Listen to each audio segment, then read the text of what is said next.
നമസ്കാരം, ഞാൻ doctor Sajna K M. അപ്പോൾ നമ്മൾ ഫങ്ഷണൽ ഡിസ്റെഗുലേഷനെ പറ്റിയിട്ടാണ് സംസാരിക്കുന്നത്.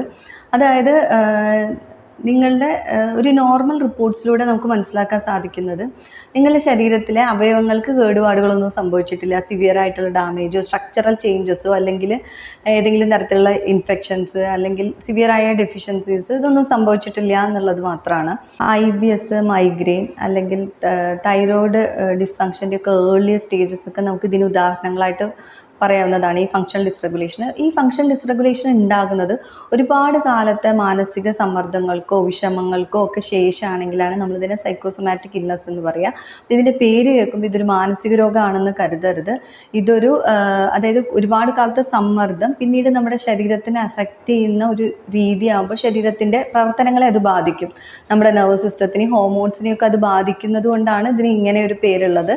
അപ്പോൾ ഇതിന് പ്രധാനമായിട്ട് പ്രത്യേകിച്ച് മനസ്സിലാക്കേണ്ട ഒരു കാര്യം, ഇതിന് വെറുതെ കൗൺസിലിങ്ങോ അല്ലെങ്കിൽ തെറാപ്പി എടുത്തുകൊണ്ട് മാത്രം ഈ ബുദ്ധിമുട്ടുകൾ മാറില്ല.